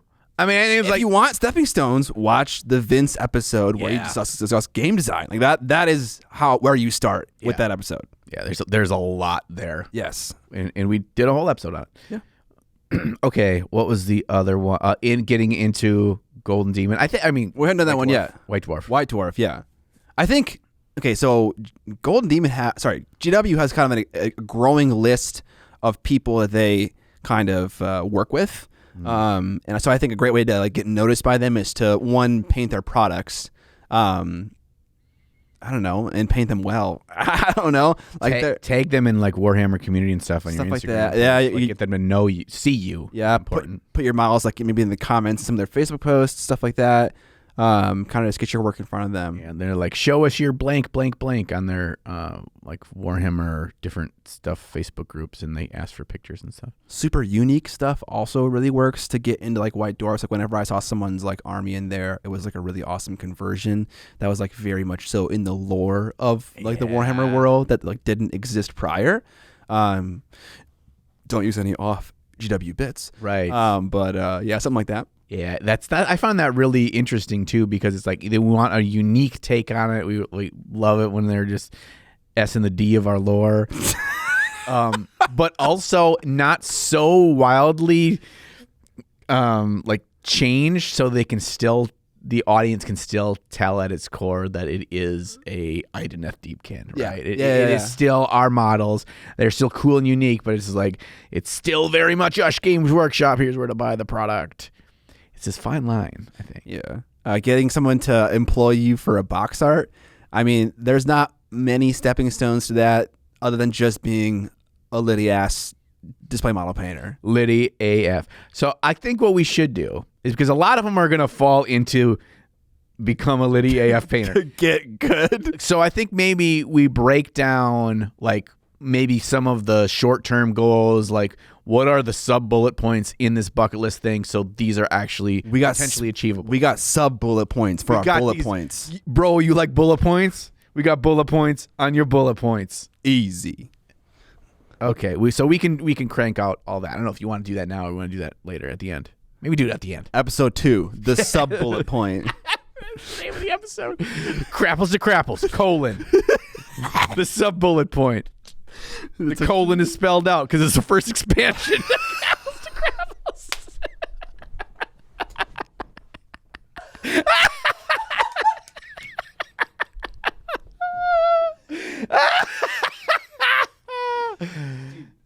That's the best joke you've ever had. Oh. So much so that he kicked me in the head for it, dude.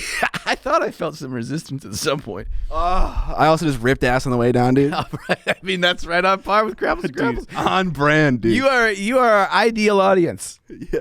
You know, ages 5 to 95. I thought you were going to say 5 to 9. That's our target audience. Oh, man. All right. And every man alive. Every man that's like 30 with a child stuck in his body, you know. That's it. We want you. Mm-hmm. All right, next bucket list item. I want to I don't know if this is possible, but I want to quantify how to judge a painted miniature. Oh, interesting. I want to make a rubric that is largely accepted as the de facto way to judge mini painting. Oh my. Is that possible? Probably not. Am I in way over my head? Absolutely. I have no fucking clue. I mean, I have a clue, but like I've never like judged a competition before, so it's not like I have experience in this arena. But like I would love to have that, make that as a resource for people. I mean, I think there is enough real world examples to make you feel like it's possible. And to me, the number one thing is they have judges for figure skating. Yeah, like Olympic judges for what do they do? Floor routine, gymnastics. Like there's a technical aspect to each of those. Like figure skating, perfect example. There's a technical aspect. Did you pull the triple double fooper? Like did you pull it off? Like what does it constitute? A clean lift, the amount of rotations, a clean landing. Yeah. Any swoopy swoops as you're like gliding away. Yeah. What's in your routine? Yeah. But like in the artistic expression side of like, did you tell a story in your Swilly Swallies? Like, right? Does it match up with the Ed Sheeran song you chose to dance to? Yes. Like, how does it all, and how do you bring all those together so the Russian judge doesn't F you? Yes. I mean, he's probably going to anyway. Yeah. But the point is, this is done at the highest stage in the world, and it is something very akin to an artistic meets a technical execution aspect. So it's possible. You know what? Interesting. Do you think that mini painting is more technically focused than traditional art? Yes. That's a big difference. 100%. Right? we're more preoccupied with that question than the vast majority of fine or artists are. I don't actually know because I'm not like involved in those circles, but maybe if you are, let us know down below. I think a large point of that is in traditional art, you are dealing with a blank canvas or a mound of clay yet to be sculpted into a snake. So like, there's just like the realm of possibilities is as vast as the universe of what that will end up being. Whereas here, it's like, it's skeleton. He got an axe, so paint it like an axe. Votann. You paint it like an axe, and you paint armor like armor. So, like, we have these restrictions put upon us, some boundaries put upon us already by the actual subject matter. So it's like it seems easier to lean in the technical side of things. It's okay. Like, does the sword look like a sword should look? Instead of like, well, you're opening up ZBrush, it's completely blank, and you are going to create something start to finish, and then paint it in a masterful way. So yeah, I think that's probably why it's traditionally looked upon that way. But I think that there's enough pushing of the boundaries, both in individuals that are doing that, as well as competitions like Monty and the World Model Expo thing that really are pushing towards the artistic side more than the technical side. But I think you still need to pull off the technical side, even in those at the highest level. Absolutely. But they reward the artistic side maybe more. So yeah.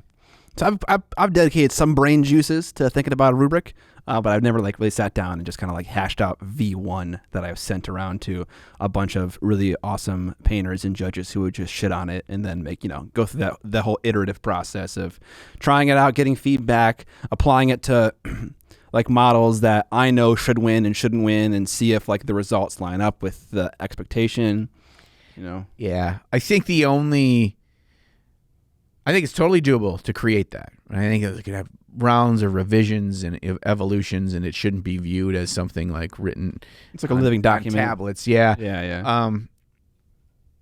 I don't think it would be something that you would want to hold yourself to, that it would be like widely viewed as this is the standard, the gold standard of how you do stuff, because so many of the painting competitions, well, basically every painting competition is like, it has its own unique identity, and each of these people that run these, they want it to feel and be unique, right? Sure. And so if we're all just doing the same criteria, it doesn't matter where you go to compete, you'll feel like you'll get the same, in theory, you'll feel like you get the same result everywhere, and people won't want that.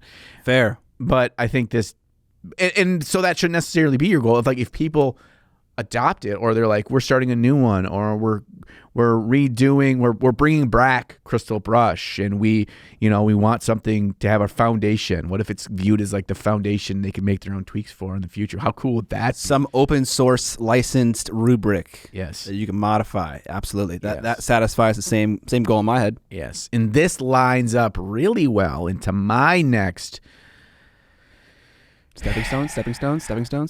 My next bucket list item. Right, but should we? Oh, stepping stones. Yeah. We kind of already listed some. Like, obviously, you want to start with V1. You want to.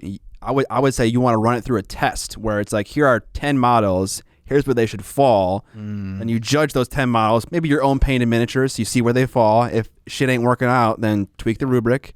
Give it to people who are judges, who are good painters. Give feedback. Change it. Et cetera, et cetera. Those are the stepping stones that I would take to do that goal. Burp alert! I meant for that to be applause because I really liked what you were saying there, but instead you got the fucking okay. The system is down. I think trying to gather, there's a research phase in this too. Like the research phase is like finding existing miniature painting criteria, finding other criteria for competitions in the art world, finding things that bring in technical aspects and artistic expression, like the Olympics, certain events. Gather all these, find how do they formulate it, what are their guiding principles, what are like the things that are lining up and you're seeing, right? The old Beautiful Mind thing where on the fucking numbers are moving. Start to do that before you do that. And like, you're totally right. How this breaks down to something in Goody Peepees. It's kind of also like our game design thing, like Vince was saying. It's This isn't just relying about making a game. This isn't just about like making the best rubric. It's about oftentimes finding your North Star of whatever it is you're trying to do. Find out at its core what is the point of this, and using that, being able to vocalize that North Star and being able to keep setting yourself to it. Yeah, it's a pretty typical business like thing as well. You have a guiding principle that all your product and all your decisions are based around. Yeah. So yours then kind of ties into mine, because what I would like before I die, where we can institute the rubric, is at the miniature painting competition at TendyCon, baby. I want a gaming and painting convention, the likes of which does not exist of this day, the likes of which will blow all others away, the likes of which has such a variety of attendees for all of you consume and vendies as well, that we will go down in history as those that created TendyCon. Yeah. I want that, guys. I'm excited. I want it. I want it. You just turned into a little goblin right there. Wait, the problem with that is we need to like hire a bunch of people. Mostly one person. Yeah, just one person. I think that's all you need for a con. I mean, yeah, like there needs to be one person that is their full-time job, is director of operations, of like putting all the shit together. But they find all the other people. Yeah, and then those people can do the things. Yeah. Okay. Yeah. I'll let you foot that bill. Okay. I'll pay for it. As long as I can be an esteemed guest. Yeah. As long as I can be an esteemed guest, you can pay for all the stuff. That's how this works. Wow. Okay. Great deal. Dude, we need panels. Yeah. We need celebs. We need celebs. We need like freaking classes that are okay. Other places do that, but we'll also have classes. You're right. Great vendors. We have demos. I want like demo like when you go to the fair and there's people like showing you their fucking Ginsu knives. They can like cut through tomatoes super easy, and all the old ladies are like, "Oh my God, I can't believe I've been cutting my tomatoes wrong this whole time." Like the CO cast demo at Adepticon. Yes, like that. But more of that. I want them on platforms, like the little elevated platforms, and they have the little headsets off to the side. Slap chop. Yeah, and so slap chop. Yeah, Rob up there fucking doing his slap chop demos, bro. Yeah, bro. I think that there's so much opportunity. There'd be a place where you can like go get tattoos. Like people do like 40K tattoos. Yeah, dude. You go get tattoos. They have concerts every night. Come on. Food trucks? Yes. Food trucks, yes. Yeah, bro. It's like they have the gravy train. We call it the gravy train, right? So it's like, oh, gravy train's here. It's 5:00. Boop, boop, boop, boop, boop. There's like 15 a row, like bop, bop, bop, bop, bop. Yes. And everyone's out there. Gravy train. Going out there, be like, hey. Every single one does tendies. Yeah, it's just tendies. They're just you just get them inside. They're outside. It's 15 Cane's trucks backed up to each other. As we ride in the gravy train. Yeah, so I mean, this is partially silly, but I also I want the thing to be a thing. It's like it just feels like such a massive like undertaking. But I also think like the fact that Penny Arcade like did that, and they took a business model that was a webcomic to a webcomic plus this interesting like web TV show before like YouTube was even a popular thing, and they've continued to evolve their business model, and they have turned PAX into like a massive thing, and it's like super fun and super amazing, whatever. And I'm just like, man, it's just inspiring to me, right? Absolutely. I want the thing to exist in the universe. Yeah, so Stepping Stones run an online painting competition. Sure. And then like run a real one, like in the flesh, like in a small local convention center. Yeah. Then run one with a gaming tournament, and then run one with a gaming tournament and 3 food trucks. Right. You know? So like it's not going to be the bucket list item right away. I think that's obviously too much pressure, and there's too much room to fail there, right? Because you got to have a little bit of experience, unless you hire someone who just knows everything, which is possible. But yeah, I think those are the stepping stones for any aspiring con runners. I would assume those are the stepping stones. Find out people that are doing it. Yeah, and then talk to them. Yeah, if you have that opportunity, yes. Yeah, want to learn, pick their brains, that kind of stuff. You got any more? I mean, there's the obvious one of getting a golden demon or getting a Slayer sword. Yeah. Oh man. It's always been one since I was like 13. I've always wanted one of those trophies. Yeah. I mean, I don't even know what I would do. I would carry it with me everywhere. Yeah, dude. I'd be like that in the football movies when the running back fumbles the ball and then the coach makes him carry the football to class everywhere. He has to carry the football with him everywhere and for like a week, and nobody can hit the ball away from him. He has to always be on his game. So he's going down the hallway at the high school and random kid goes by and hits the ball. Oh, that's a real thing. Really? Yeah, it's how you teach your dude not to fumble the ball. He's always be on his mind about, is the ball secure? But for me, it's a golden demon and it's not secure. It's just like showing it to people. Yeah. Easy. Hey, lady at Quick Trip. Okay, bye. Yeah. I mean, yeah, that's definitely one for both of us. I would put it on my mantle. Mm-hmm. You know, when you're not carrying it around. Show it to my grandchildren. You see this? There's only like 7,000 of them in the world, and this is one of them. This is my. Of all of my achievements in life, next to Crapples, this is my most proud. Every night when I go to sleep, when my money bag's filled to the brim like Scrooge McDuck from all my Crapples to Crapples royalty, it's this one trophy that means the most to me. Your Crapples to Crapples is expanded into some massive universe. Yes. Yeah, it's like, the Crapples to Crapples, it's just a brand that knows no limits. You're not limited by anything. Yeah, other than being sued by the Apples to Apples company. We've got that one thing. Yeah. Buttholes. Right, yeah. They can get that guy in that one video who says, "Show me your butthole." Yes. And he could be like our salesman. Yes. There it is. Yeah, I feel like it. I feel like that would resonate well on the internet. Yeah. Okay, I got one more, and it's just I wanna have one of my painted minis end up on a Volumir "Don't Miss This" article. Again, just more recognition for being a good painter. It's interesting how much validation I seek. But yeah, I'm just being honest. I'd love to be in one of those articles. Mm. I had one more too, and it's kind of related to that, and it's trying to. And I feel like we're coming off as like very narcissistic people in this episode, but no, I don't think so. I think saying we deserve to be on those things is narcissistic. I think saying we want to be on them and be validated for our art is a little bit different. Maybe validation seeking, but I don't think it's narcissistic necessarily. Being pissed off that we were robbed because we didn't get a golden demon last year would be. That's narcissistic. Yeah, absolutely. Okay. I also think that. But anyway, I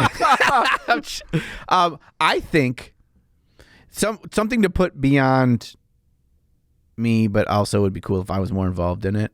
That I don't even know at what level this box could be checked, because it's already kind of out there of miniature painting being in galleries, but like being in some way a part of the movement where there is like the light switch turns on and traditional art critics and art like connoisseurs and audiences are like, this is true art. How were we wrong this whole time? And I don't know if that's even a thing. I don't know if that's like if people are actively against it or they just don't know about it or it's whatever. But like they're being like, in every April at the, Chicago Institute of Art is a beautiful miniature showcase, whatever. And then it's a traveling showcase, and then it goes to New York, and then it goes to Paris, and then it goes to, Berlin and whatever. And it's just like that. Whether I have a piece that's in it, it would be awesome, but that doesn't necessarily whatever. Just to kind of like feel that like the time that we are in the miniature hobby, like we were there when like there was a shift in recognition, for the hobby as a whole. Yes. Okay. Oh, yeah. Yeah. Be involved in that movement. I totally get that. Yeah. I'll be here for that too. Well, I'd love to be here for that. I mean, Okay. You want to go to that? yeah, I want to go to that. Yeah. It's an event. All right, yeah, we'll go to that. Okay, so we have to wear our Dumb and Dumber tuxedos. Okay. Not our Canes t-shirts. Yeah, I mean it's Canes t-shirts. It's Dumb and Dumber's tuxedos with the Canes t-shirt underneath. Yeah, there it is. So at the after party and you're getting all sweaty. Yeah, you Your just tearaway tuxedo on. tearaway tuxedo, baby. Yeah. Okay. All right. I think we have We've done it. gotten it all. Yeah. Gotten it all. Okay, so to break down No other goals. break down like how do you get into Golden Demon and how do you get into White Dwarf and how do you get on Volomir, like some more. And I was trying to think about this the last couple of days when it's early on in like the kinds of goals I set for myself were kind of the things that was like to try to get good as quickly as I could or to feel like I was making progress to get to those points. These are the sub bullet points to win the Golden Demon. The first one that I set myself when I was I think like right when I started painting was I am going to paint 5 days a week, every week. It was setting myself to making it a priority in my life and to setting a routine. And once you do something, I think it was like some weird amount of time. It's like 3 weeks for the human brain or something. Then it becomes a routine. So getting to where it is a routine. And then once it is a routine, it becomes, I wouldn't say easy, but much easier to keep that up. Because it's just like, oh, yep, it's Tuesday night. I'm painting tonight. I don't paint on Friday nights and I don't paint on Saturday nights and all the other ones. Whatever that number is to you, 3 days, 4 days, 5 days, 2 days, whatever. Set a routine. Paint more often. Paint more minis. Huh? That's kind of an interesting tagline there. It's kind of an ageless idea. It's like almost good for a slogan. Yeah, I mean, almost. Yeah. So it's not going to slay the gray. I mean, no. that one fucking rhymes, bro. Oh shit! I forgot to put in the news segment about where I need to sue Games Workshop because they fucking used it in their fucking Warhammer community article. Yeah, they did. Wow.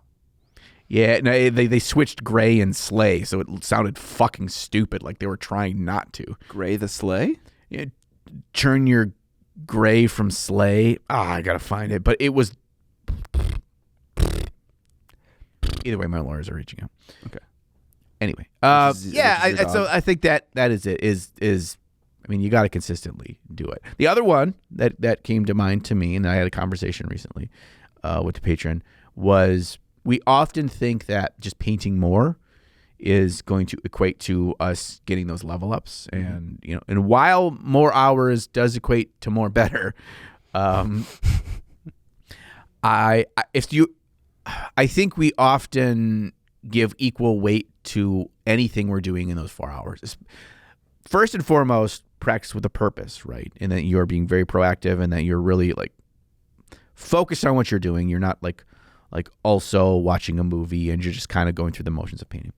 That's very important. The second one to me is if all 4 hours, let's say you're painting for 4 hours and painting a model, those 4 hours are not all equal. What I would say is I'd say the best practice you can get out of 4 hours of painting would be 30 minutes of slapping on paint so you have it on it, have something to work from, and 3.5 hours of that grinding, detail, refinement, crispness, smoothness, pushing contrast in every level. 4 hours equally distributed across a model in all aspects of, beginning phase, ass phase, end phase is not the best use of 4 hours of time. It's like, how often can you crank out the last 15% of a model? Yeah. If you can only paint the last 15% of a model, you would get so fast. You would get so good so fast.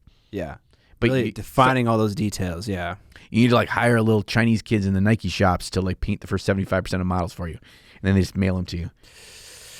And you got to rely on their ability to make good color schemes, though. I mean, but then you're just like, you're working with what they gave you. Oh, wow. There's a video. Yeah. Hire a sweatshop child in China. That's not a video idea. Wish.com. All right. Is that it? Are we done? Did we do it? I think we can officially die now. Okay. Wait. No, we haven't done any of those things. No! Today's sponsor is the purveyor of honey dill sauce, the two-time $98.99 YouTube Winnipeg champion. Don't look that up. Jeremy from Black Magic Craft, showing off his new game, Idols of Torment. Idols of Torment is a 2-player skirmish game that features a setting that is as dark and damp as the basement in Texas Chainsaw Massacre. Ring. Why is he riding a moped? Leatherface on a moped, dude. Jeremy's game features several lost NPCs that have come to life with plastic 32mm on-sprue models, which is super impressive to me.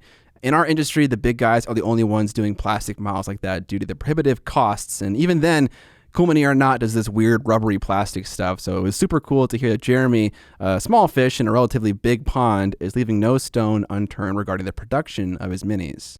In addition to those plastic models, Idols of Torment has 3D printable STL files for the rest of the 72 minis, which you can grab for around $50 on the Kickstarter. Every order in the game, which is like a faction, features the same makeup of dudes, but with unique models and playstyles. Speaking of the game, Jeremy's goal with this game was to make it accessible, so he created a model semi-agnostic system where you're free to bring your own models to represent your order. But if you lack creativity like Scott over here, you can instead use the minis they've designed. That's me, an uncreative spaghetti arm man. Being that Jeremy is a terrain aficionado, he built mechanics into the game in such a way that has you summoning, removing, and rotating terrain, which has a lot of fun implications. With a $150 Kickstarter special backer pledge tier, you get a PDF and a hardcover rulebook, cards, plastic minis and game tokens, and 3D printable STLs for every model of all the orders and all additional game pieces. Also, if you didn't know, Jeremy has a history of producing electronic black metal music, and as part of this campaign, you can pick up a Kickstarter exclusive LP that features dark ambient music to listen to while playing Idols of Torment. You can grab the record as an add-on or as part of the all-in-one backer pledge tier. You can find a link to the campaign down in the show notes or the video description below. A big thank you to Blackmagic Craft and Idols of Torment for sponsoring this portion of the episode. Now on to the newsy news. On to the news. I love the first item in the news here. Lucas from Squidmar Miniatures was featured in a teen career magazine, and even them put Harry Potter in the printed article next to his face. Yeah. Okay, Lucas. If you watch this, just buy different glasses, bro. Because that's the first thing. It's too late. It's inescapable. Yeah, now you got it now. You got it. It's the sickness. You got it. You got that HPV, the Harry Potter virus. HPV. Oh, man. I thought that was hilarious. It was like an actual teen magazine, something. And they got Lucas, which is smart. They knew what they were leading with. They're leading with the sexy face of Squidmar Miniatures, not actually Squidmar. Gotcha, Emil. Gotcha. Get wrecked. Get burned. Okay, you want to talk about? Oh no, I got another. I want to talk about. So Chris, a guy named Chris. I don't know. He's probably the only one. A man named Chris is the only Chris. You know him, Chris. He is the tournament organizer for Warhammer Underworlds tournament for LVO. And this is the first year they're doing an LVO Underworlds tournament. And he just reached out and he's just like, I really want it to go well. He's just really genuine, really nice. He's like, could you mention the newsy news that we're doing a Underworlds tournament? There's going to be all sorts of cool stuff that's going on. It's going on over 2 days. They're having these fun side events where it's just rivals, where it's pairing up against people that you don't like. I don't know how that works, but best of 3 grand clash on Saturday and Sunday. Also, there's going to be a whole bunch of open play that he's organizing as well. So if you don't want to play in a tournament, but you want to test it out, or you can just go play there, or they'll teach you to play. He's all that. So they're also having full prize support from Games Workshop for this event too. And so he's just he's just being upright and honest. He's like, it's going good so far for signups. So he's just I just want it to go well. I could tell it means a lot to him. So if you're going to LVO and you played any Warhammer Underworlds, consider signing up for the tournament, or at least bring some warbands or buy a warband there and play. I have no shortage of Underworld warbands, let me tell you. No, me neither. For how often I play that game, I own too many. Best models Games Workshop makes.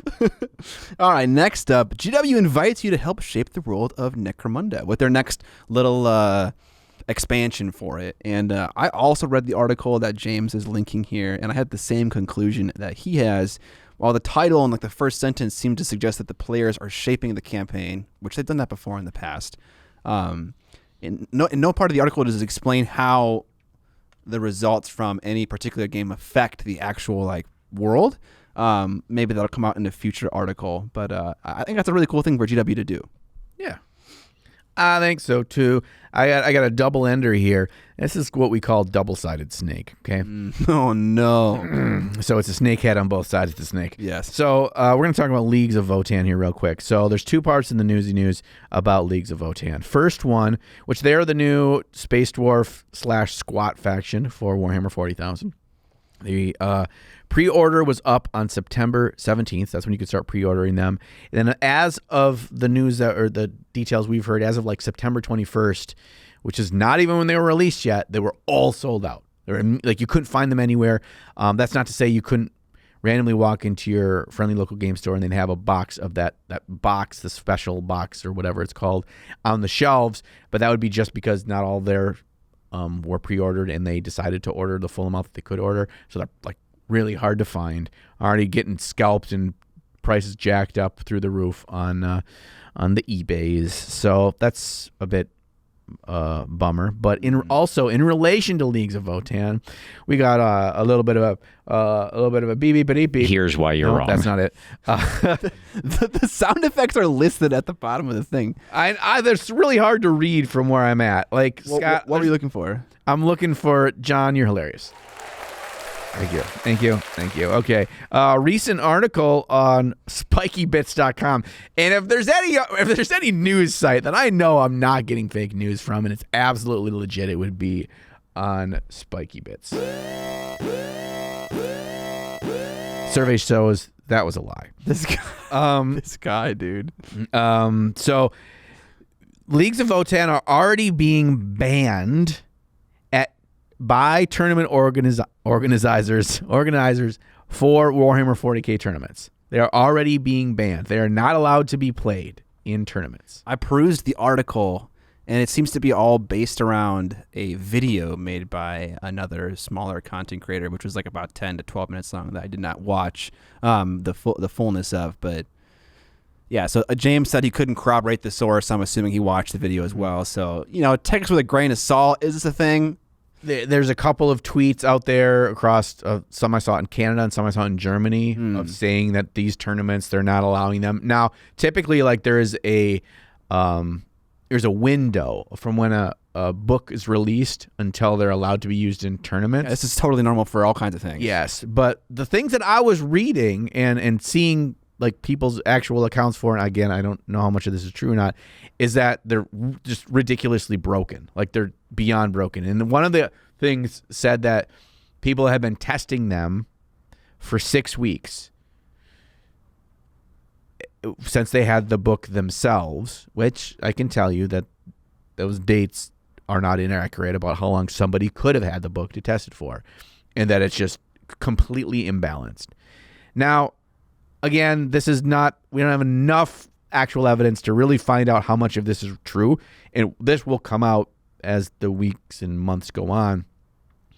But if this, like, there's any shred of truth to this, like, play test your fucking game. This is good. This is good for the game, I think. Yes. I think there needs to be a pushback. Be like, the stuff you release is shit, and it's shitty for your own game. No. Okay, I'm going to disagree with you on this hard. But, like, so give your point, though. Know that I'm coming for you. Okay, you ready. How about you pay people, you employ people whose job it is to be an expert at your games and run the shit out of it so they know when this product drops that it is set at a level of balance that you intended it for to run and make the meta not all fucked up. It will certainly have an impact. It should. That's what keeps games fun. But it isn't so far throwing a cannonball over that knocks over all the boats that are already in the water. I agree with that. I think that's a great idea. That's just what I'm saying. They don't do the work. I know how they do playtesting, and it is a fucking joke. I don't fully know. Okay, so no matter how good your playtesters are, they're not going to catch everything, you know? They're not going to catch everything. So but they should cast a wide enough net that you don't catch a blue whale while you're going for shrimps. Absolutely. And this is a blue whale caught in the net. Now I'm over exaggerating. Yeah. Maybe it is. Maybe it's it not. is. Maybe it's not. So here's what I'm saying. Any new faction that comes out should have a 6-month period where it is not allowed at tournaments. People will find problems that your testers did not find just because you have a wider range of brains thinking about how to break a game, right? Mm-hmm. And then when they find it, make your adjustments, and then have okay, now that we're past this period of tournament play, now they can be played in this new circuit. Every faction should have that testing period. You should have your play testing. You should have the wider audience testing, and then you should put them in the game. Yeah, I mean, typically for big tournaments, for Age of Sigmar and 40K. I believe, and I'm sorry if I'm not 100% right on this, that the major tournaments, they're not allowed until they've had their 1 month FAQ. And so in that FAQ, there you go. They often tweak things. They don't rewrite, they don't change numbers for stuff that is innately fucked, though. Okay. Like if the system in which this group operates, like Disciples of Tzeentch getting their fate dice where they can re-roll a dice all the time that they want. Like that's a core mechanic of how that army works. And so for well over a year in Age of Sigmar, the game was unplayable because that faction was just stomped everyone's face so hard it wasn't even funny. So like they don't rewrite that. However, in the 1 month thing, they do tweak things. They do try to bring it towards the fat middle, as Vince V would say, which is awesome. That said, you're also relying on them to do that within 1 month, which they almost never hold themselves to, but that's what they call it. So, your tournament could be 3 months after release, and it might not be out yet. So it's like puts tournament organizers in shitty spots. But, if your game, I mean, they're a model company, I guess. That's the last takeaway to end the whole thought with. I mean, really. They're just a model company. Yeah. I love that. All right, next up in the news is Creature Caster releasing this cool new model called the Maltique the Oromancer, made in collaboration with Michelle, who I've definitely seen at Adepticon at some point. 50% of the proceeds go towards the British Columbia Cancer Foundation, because that person, Michelle, is battling cancer at the moment. I had an inkling that was the case. I just wanted to read it before I said that out loud. But yeah, this is like Hard to Earn Steam back devoting a portion of their profits to people in Ukraine. This is the same thing. I love it when companies of repute like take a portion of their profits and do something very meaningful with it. So that's really cool on them. Good on them. I didn't even realize this. Malev, you need to hook a bar up a little bit more, a little bit of foresight. I didn't know that Relicblade was going to do another Kickstarter. I didn't know either. And it's live right now. It's doing great. By the time this episode goes published, so by the time you are hearing and seeing this, it should be completed. Rip. But you should be able to still go to the Relicblade Kickstarter and do late pledges. So I really like this. They're doing a cooperative / solo adventure campaign for their game, and they're releasing new models, new factions that can be used for their regular adversarial game. Yeah. So, but you can also play through it in a co-op version. It's been well over a year of testing this version of the game. Nice. I love the cooperative style fantasy games, and I really like the rule set for Relicblade, so this feels kind of up my alley. Nice. So this seems really, really cool to me.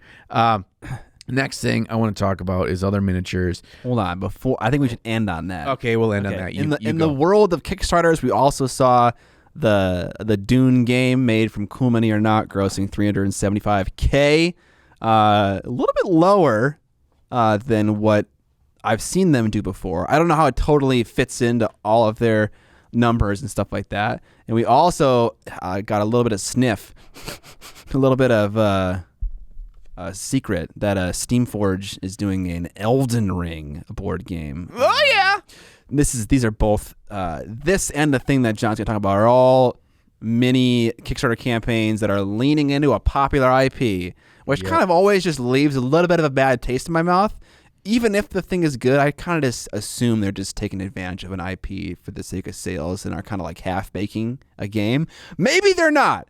because CMON has made several really good games. Steamforged has made Guild Ball. That's it.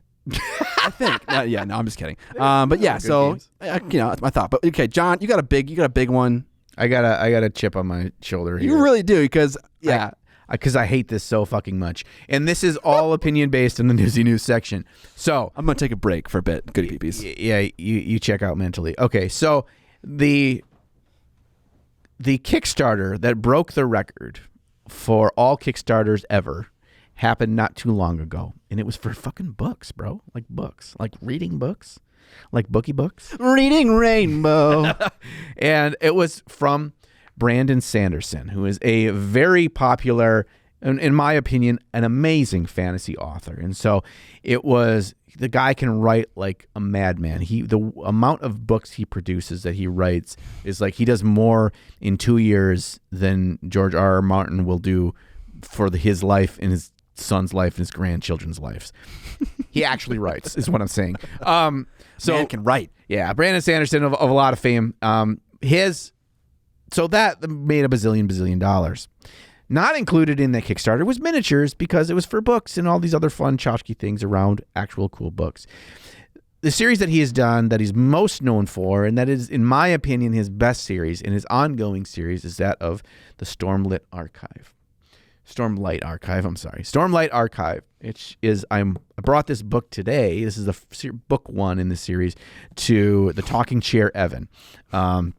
So if you ever watch Scott's streams on Twitch, you'll know who the Talking Chair Evan is. He's my producer. He's the producer, and you hear his voice. voice. He's a chair. Yes, and he wanted to borrow this book. So it's fucking phenomenal. It's amazing. Huge. Yeah, it's huge.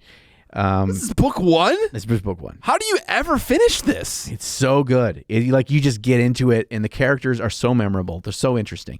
So where I'm going with this is, they just recently announced a Kickstarter for miniatures for the Stormlight Archive. Okay, all the main characters, there's a couple even interesting monsters. They have just an amazing world, very descriptive. You know what these characters look like in your head.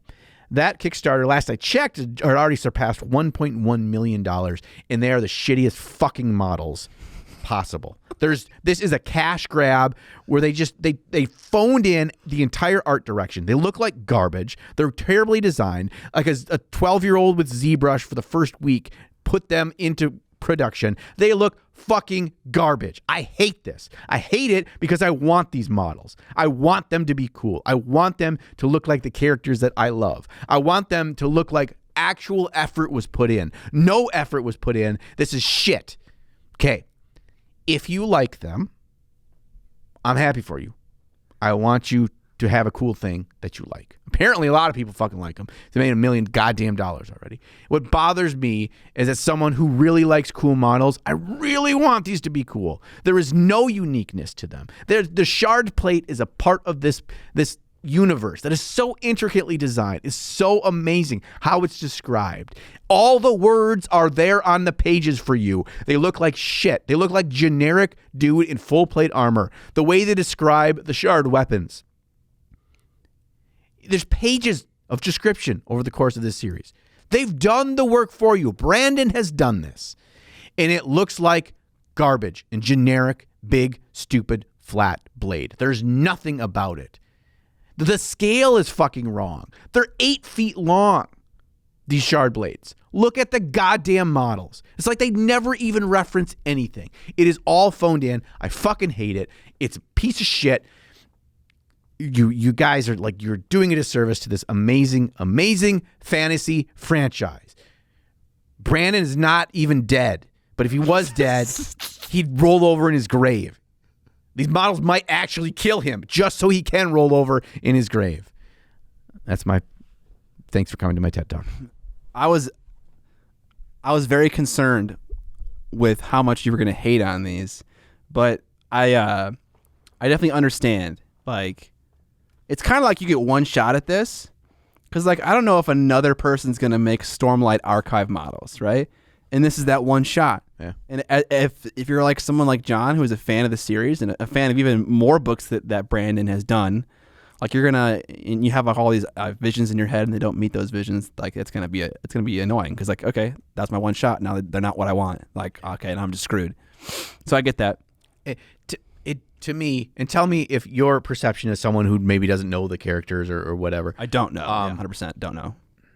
Does it feel like love and time and renditions were put through to create these models? They just feel so rushed to me. They feel so half-assed. They feel so soft detailed.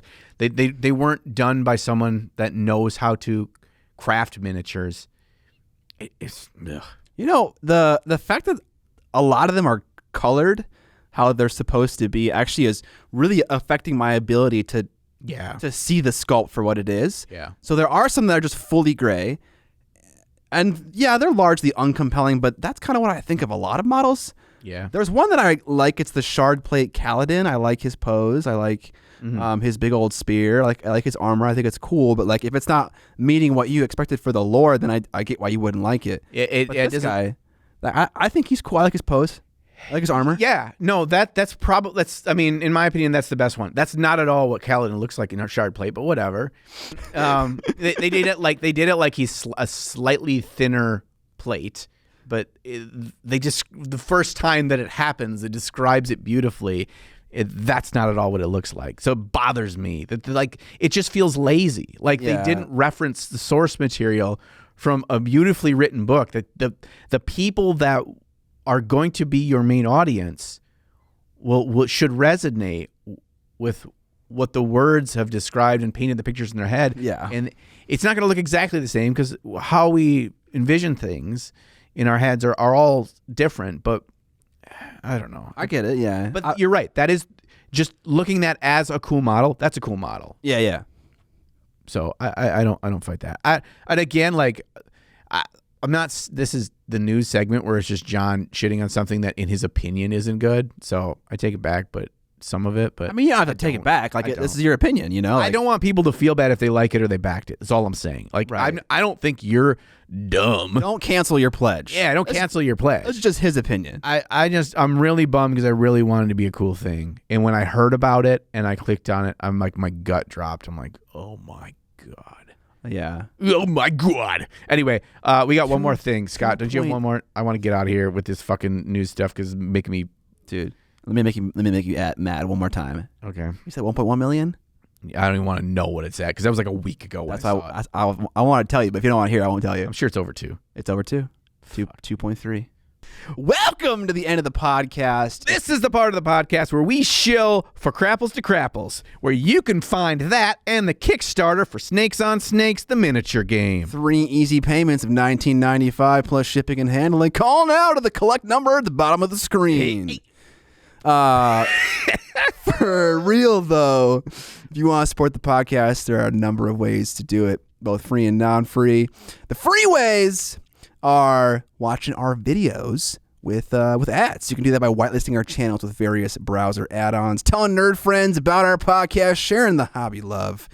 Some ways to spend your dollars are buying our merch at our Teespring store, linked down in the description, or supporting us on Patreon, which you get access to an extended episode of the podcast where we talk about our favorite models from other painters, new techniques we've tried, and also models that you've painted that we give CC to. That good old CC, you know? I love that CC.